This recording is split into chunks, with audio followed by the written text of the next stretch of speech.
I've come here as a pale ale version of Nigel Farage to see whether drinking beer fuels Euroscepticism in Germany in the way it does in the United Kingdom. Any of you speak English? Do you speak English? No, Oh, already. I think England belongs to Europe as everybody else. We are a big family. Ich werde euch jetzt mal eine Story verraten. Are you UKIP? No, I'm a Tory. Do you think it helps your cause when UKIP win by-elections? I always want the Conservatives to win by-elections. I believe the Conservative Party is the one party that can give us what we want in terms of a renegotiation and a referendum. So you will never join UKIP? I will join UKIP after Kenneth Clarke has. So that's never? Never. Now I'm going to meet somebody from the Alternative for Deutschland who I hope will be an intelligent and sophisticated Eurosceptic. We are pro-Europe, which is to say we are pro-market, free market in Europe. We just want to give the power back to the member states. And if the United Kingdom said that they don't want the free movement of people anymore, would you think that was reasonable?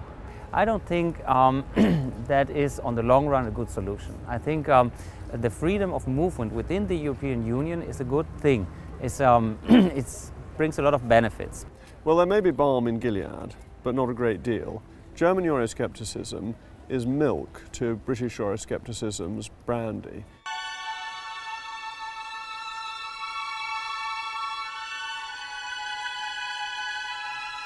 There's no doubt that the Germans have a very different view of the European Union than we do. And this wall goes a long way to explaining it. It makes the cultural idea of a greater European unity much more appealing to the Germans than it does to the British, for whom it isn't very exciting.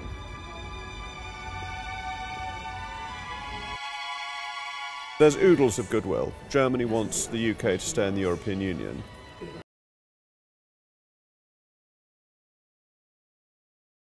That Jacob is one of the most decent, honest and honourable people that we have in Parliament today. You know, he's a straightforward, good bloke. He doesn't try to pretend to be other than he is. You know, he's posh, but no one cares he's posh, because he doesn't try and pretend that he's not posh. He doesn't take off his tie and say things like, "Call me Dave."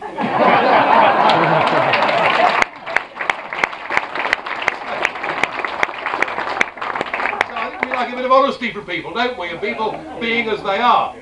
So I like Jacob very much. Jacob Rees-Mogg, thank you very much for having us here in Somerset.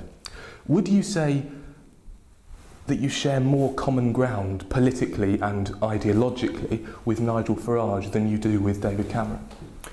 No, I wouldn't. I do share a good deal of common ground with Nigel Farage, but not complete. UKIP has many policy areas that are essentially underformed, and therefore it's difficult to know precisely what their views would be. And on the European issue, I think we need a change in our relationship with the European Union, which may well mean we need to leave, but conceivably could be covered by a renegotiation. I think renegotiation is very difficult, but I don't think it's impossible. You have claimed, I think, though, that Nigel Farage would make a better Deputy Prime Minister than our current one in Mr Nick Clegg. I do. When the Conservatives went into coalition with the Lib Dems, I had very high hopes about it because I thought, and still think, that there is a very attractive liberal strain in that party of people who believe in freedom of the individual, who believe in a small state, believe in allowing people to make decisions for themselves about their lives. Unfortunately, as we've been in coalition, it's become clear that the stronger trend within the party is one of social democracy, which is much closer to Labour than it is to the Conservatives.